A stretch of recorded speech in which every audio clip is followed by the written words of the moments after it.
Harriet Tubman once said, "I think slavery is the next thing to hell." If you've not studied the life of Harriet Tubman, I would highly encourage you to do it. It's a striking story. It is filled with slavery and brutality and mistreatment, but it's also a story of courage and bravery and sacrifice. Do me a favor for just a moment. I want you to place yourself in the shoes of Miss Harriet Tubman for just a moment. You are born into a family that is already enslaved, and you have no choice.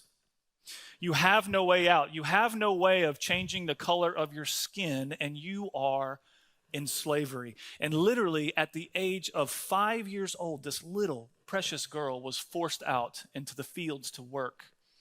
She was forced to be a cook and a nursemaid and a woodworker. At the age of 12, she was brutally assaulted by a taskmaster, a slave owner. She was hit upside the head with an iron weight, and it caused all kinds of medical issues, including seizures and issues. And she recalls many dark nights enslaved. She would pray to the Lord and said, "I'm going to hold steady onto you, and I know you will see me through." At the age of 27, she caught wind that she was going to be sold in a slave trade, and she basically said she had had enough, and so she escaped. In the middle of the night, she ran for her life, and she knew the risk she was taking in fleeing, and she fled, and she miraculously got to the north, got to Philadelphia, and by God's hand, she was free.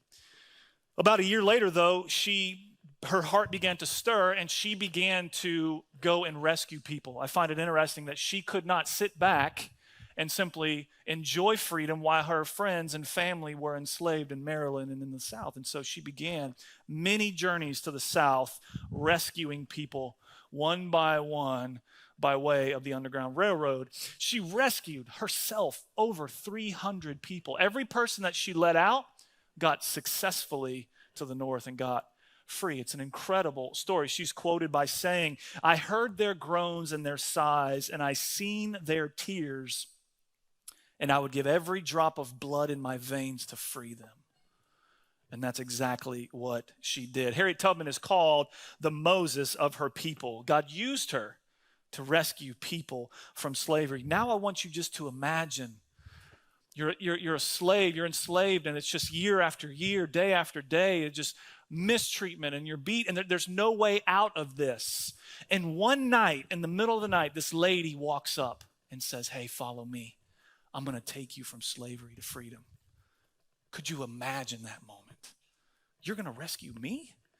You're going to take me from slavery into freedom? Follow me. Let's go. Come on, I'm going to take you.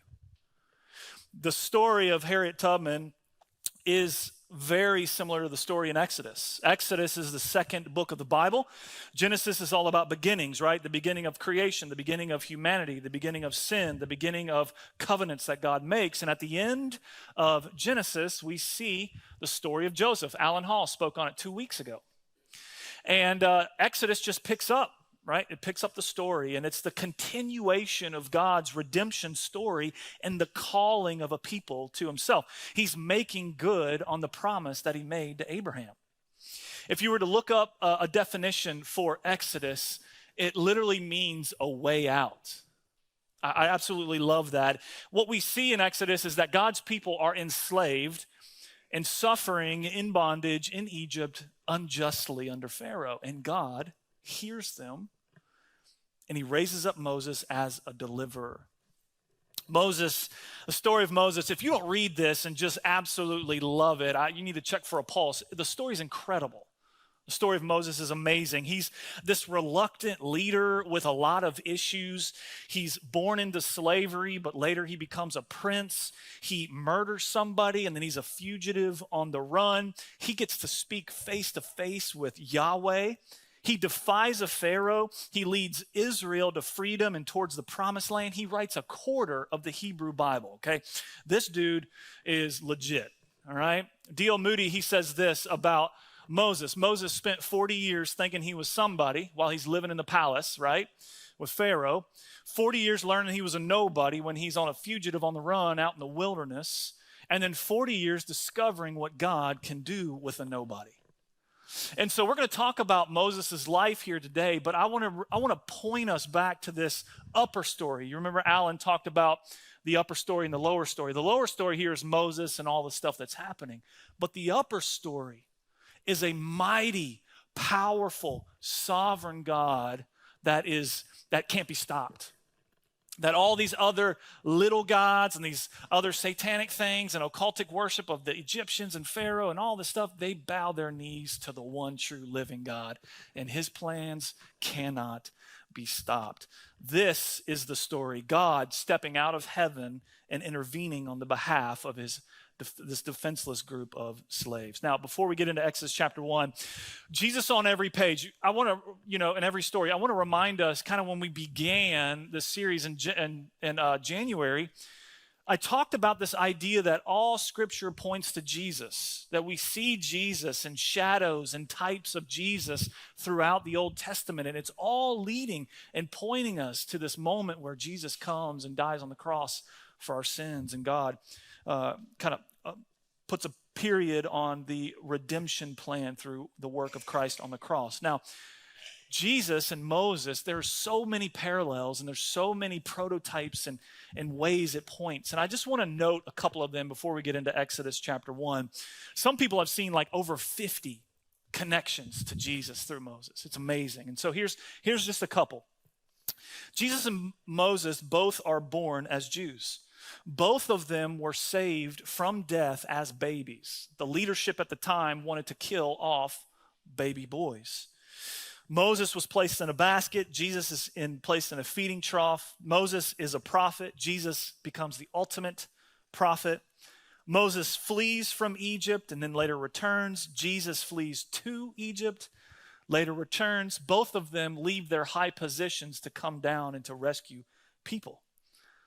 Through Moses, God makes a blood covenant with people by the way of animals. Jesus makes a blood covenant with people with his own blood of dying on the cross.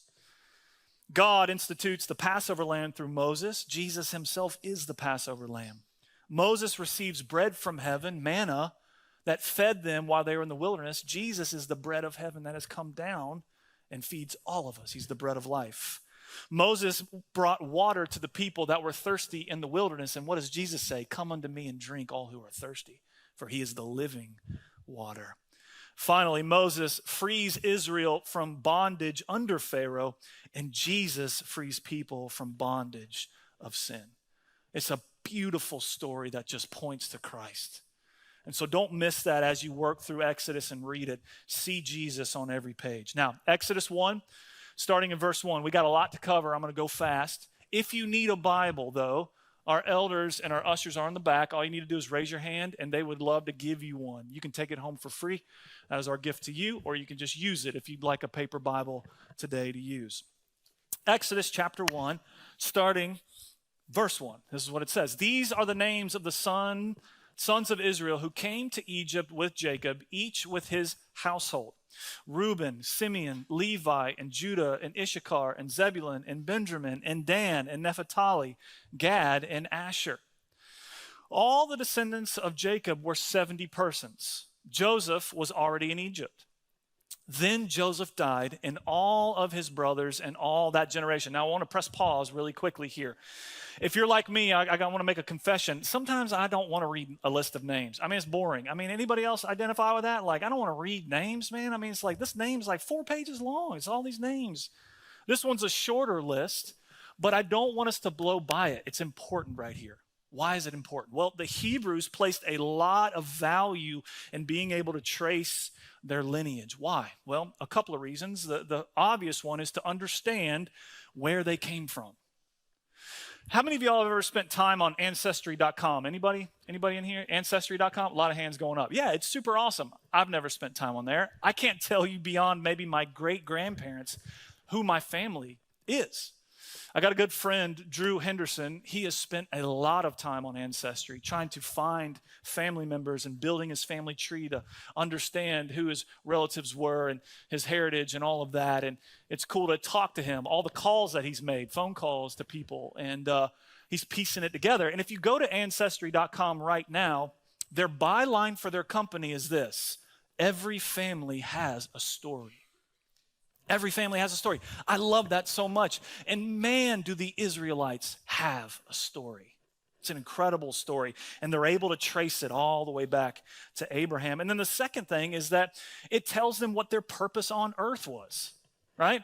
It points to the fact that God called them as a special people for a reason, to be a set-apart nation for himself. Now, verse 7, but the people of Israel were fruitful and increased greatly. They multiplied and grew exceedingly strong so that the land was filled with them. Now, don't blow by that verse either, okay? That one's important as well.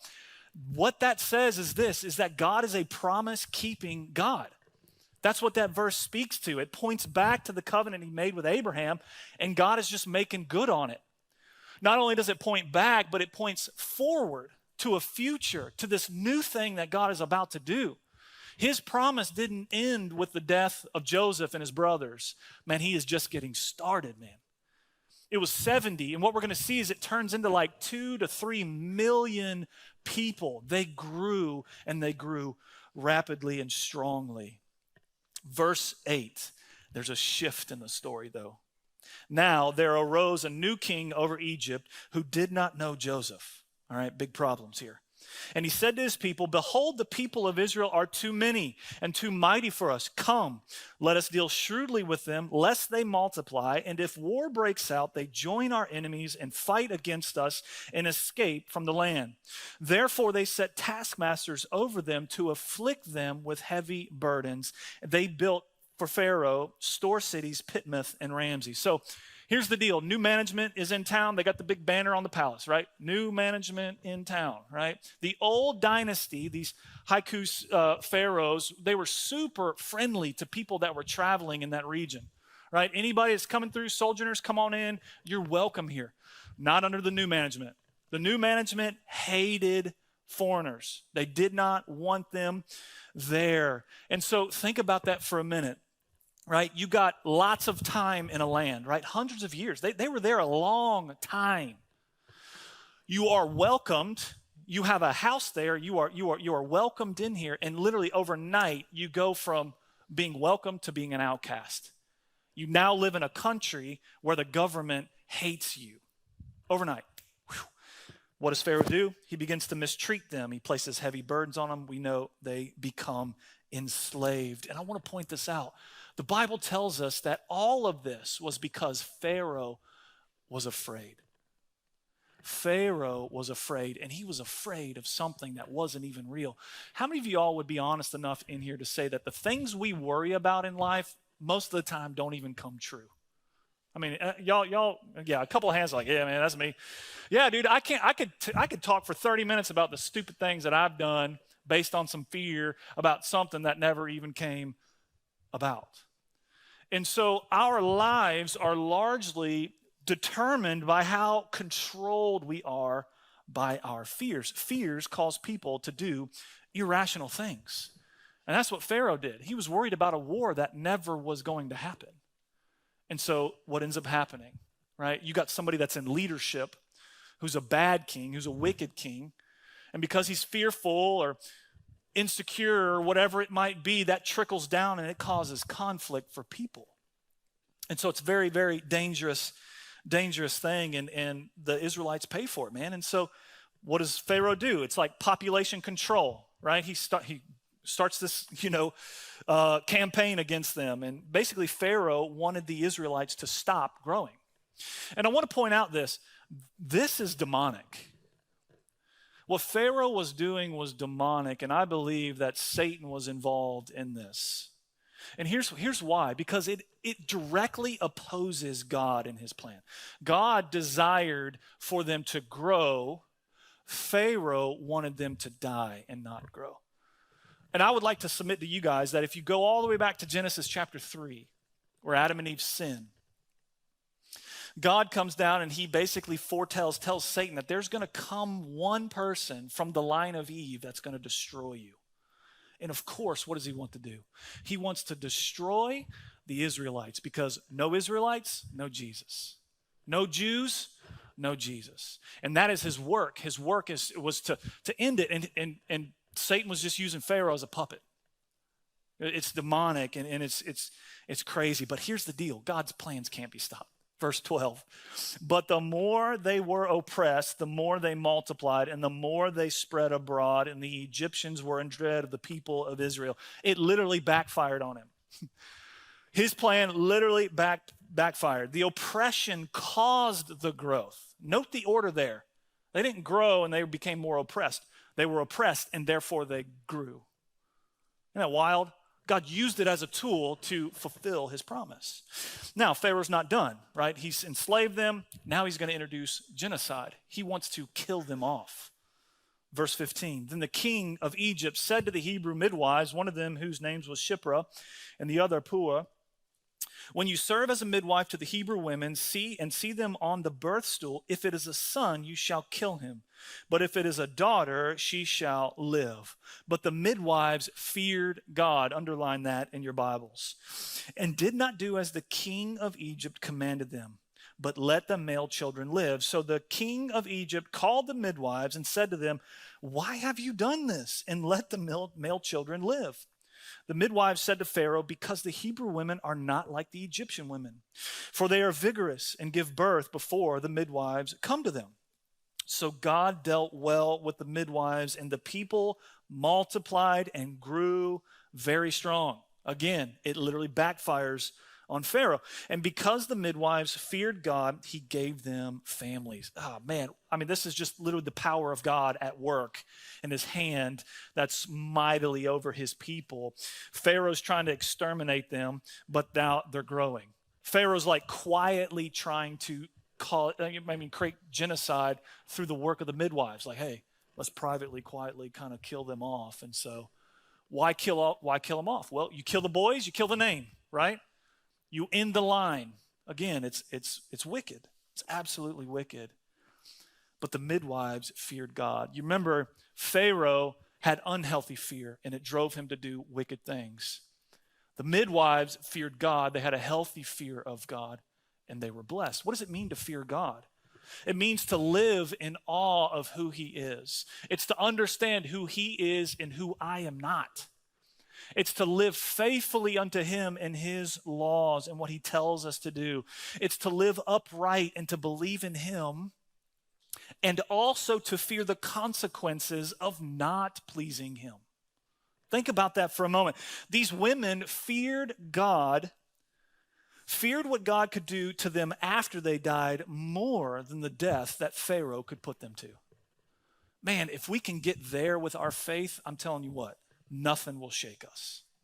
If you and I can get there where we do not fear man, what can man do to me? But rather we would fear God, nothing will shake you in your life.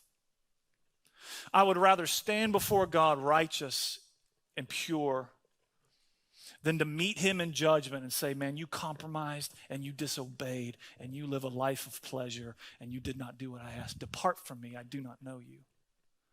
But these midwives, they're like, no, I fear God. They reverenced God and the sanctity of life. They reverenced human life above a wicked command from a wicked king, and God blessed them. And so here's what I wanted to point out about that. Following God's laws produces blessing, either in this life or the next. You know, if Pharaoh would have killed him, God would have still blessed him.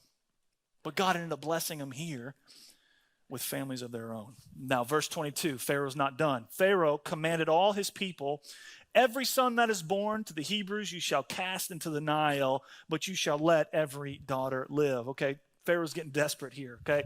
It's like now he's posting up posters all around town on the telephone poles, and he's like, look, calling all people. The cars are driving around with the speakers on the top, right? We need your help. Find some Hebrew boys. Throw them in the river. This is serious. Nationwide genocide campaign. Here we go. And so it gets crazy here, man. And so you start thinking about this for a moment. Why did he say throw them in the Nile? I want to point this out. We'll talk a little bit more about this next Sunday. A couple of reasons. Number one is the Nile was a clean way of killing someone, right? Killing a baby. Chuck a baby in, river takes it down, out of sight, out of mind, right? This is easy. Man, done. Everybody can do that. But I think the second reason is the most important. They worship the Nile as an occultic, demonic god. The Nile was the god Osiris. Osiris was the god of life and the god of death. It controlled vegetation. It controlled the Nile. And so, of course, Pharaoh wants to honor the gods by giving it a worthy sacrifice of a human life. And so again, like you just see this wickedness all throughout, and God is going to respond to this next week, and we'll talk about that a little bit more. But all of this tension, what is this doing? Chapter 1 is setting up just this bleak future and this terrible situation where these Israelites are. And here comes chapter 2. Chapter 2, God's going to take action. Here comes Moses, right? God is going to raise up Moses. And so what we're going to see here is that God's plans literally cannot be stopped. It doesn't matter how hard Satan tries. It doesn't matter how hard we can try. We're not stopping God. He is sovereign. He is in control. And so Exodus 2, right, we see Moses comes on the scene. Mom and dad are super scared for him because he's a boy. Obviously, he could be killed, and so they try to hide him and keep him safe as best they can. And it's a family matter. Verse 4, it says this, and his sister stood at a distance to know what would be done to him, right? So Moses is in a basket in the Nile. I find that ironic. And the whole family is kind of watching over to keep him safe, including the sister. And now the daughter of Pharaoh came down to bathe at the river while her young women walked beside the river. She saw the basket among the reeds and sent her servant woman, and she took it.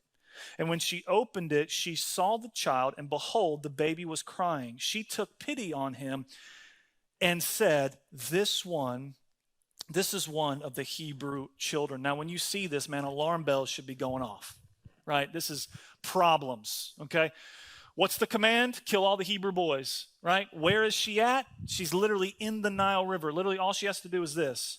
And she has honored Pharaoh and honored the gods, the pagan gods of Osiris. But God steps in. Then his sister said to Pharaoh's daughter, shall I go and call you a nurse for the Hebrew woman to nurse the child for you? And Pharaoh's daughter said, go.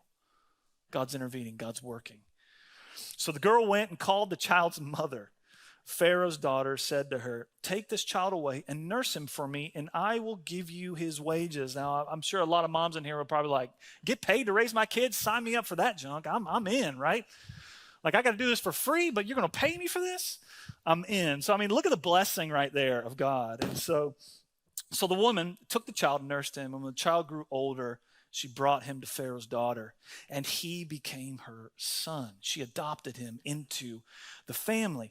She named him Moses because she said, I drew him out of the water. Golly, man, what an incredible story. Moses goes from having a little target on his back to having a ring on his finger. He goes from having a death wish to becoming royalty literally overnight, from an outcast to privilege, from slavery to freedom. He is stuck. He cannot change his family that he was born into. He cannot change his skin color. Nothing can change the fact that he is a slave and destined for death. But God can change. And this is exactly what Jesus does for you and me. He rescues us from slavery into freedom. Now, to summarize a little bit, because I'm going to wrap up here at the end of chapter 2, Moses grows up.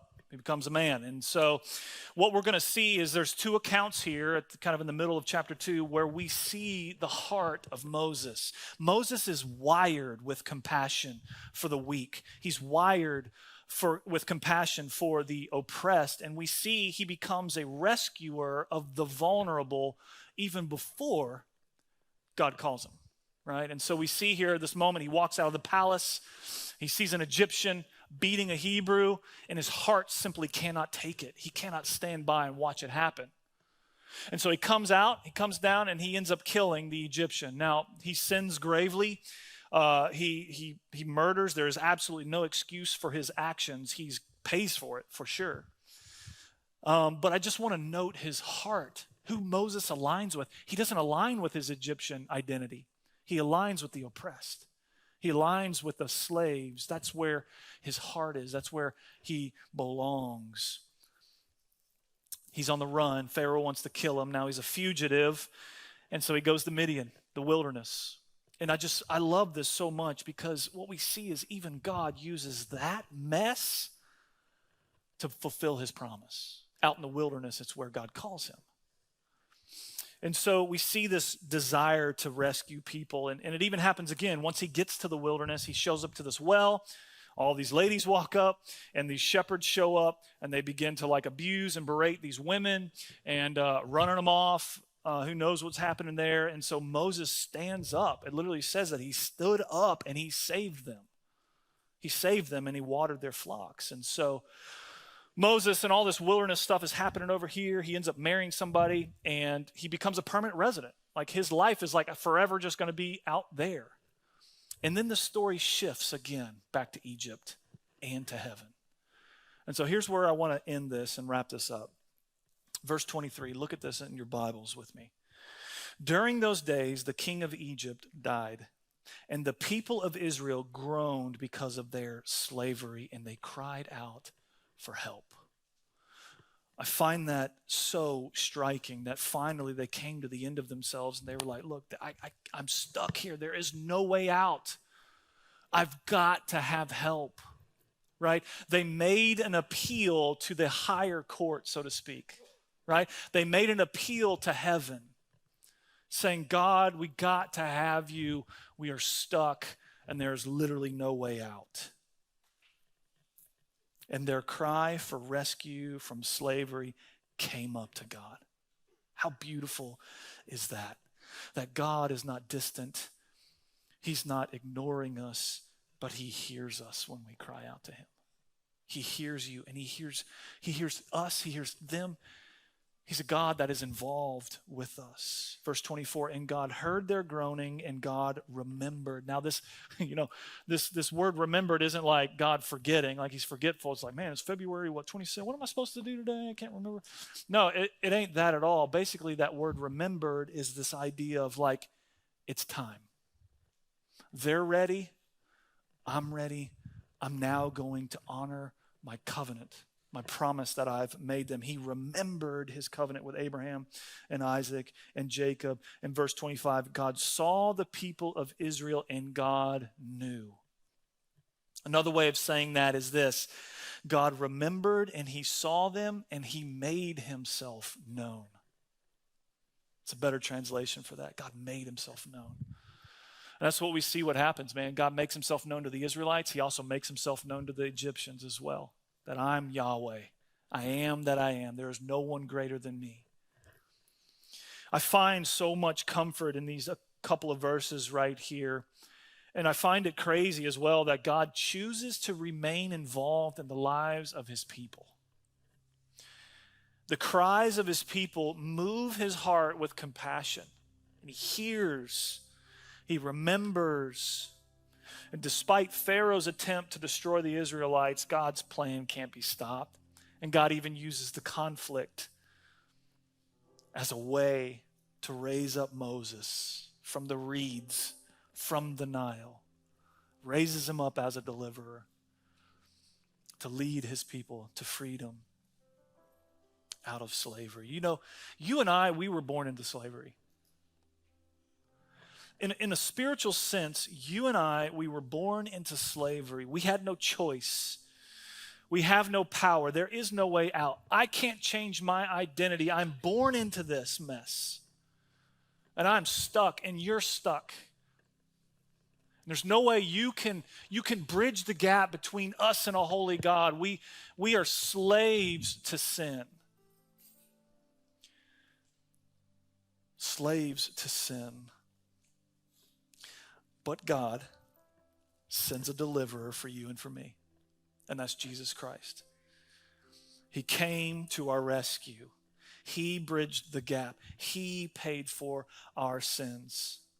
He paved a way to get to Jesus, to get to God, and to have a relationship with him. Colossians 1 says this: God, has delivered us from the dominion of darkness. He came and got us and transferred us to the kingdom of his beloved Son, in whom we have redemption, the forgiveness of sin. Jesus takes us from slavery to freedom. And no longer is our identity slavery. No longer is our identity oppression, worthless, outcast. Now our identity as sons and daughters of God. And we get every benefit. We get all of the inheritance. We get the ring on our finger. We get the robe on our back. We get to sit at the table, not of our own doing, but because of his doing. Of what Jesus did on the cross for us. We get to receive all of the blessings of being a son, man. And I find that so striking. Breaks me, breaks my heart. Like, God, why would you mess with us? But he loves us, and he loves you. And if you're in here today and you've never placed your faith in Jesus and surrendered your life, maybe you identify as, Matt, I am a slave. I'm a slave to sin, Matt. I don't have a relationship with God. I'm separated from him. I pray that you would surrender your life to Jesus today. That you would believe in your heart that he's the one true living God, and that you would confess with your mouth that God raised him from the dead. Then you will be saved. And that you would understand that there is no name in heaven and on earth that anyone can be saved but by Jesus alone. He has your freedom. He has the key to your chains. Would you but come to him?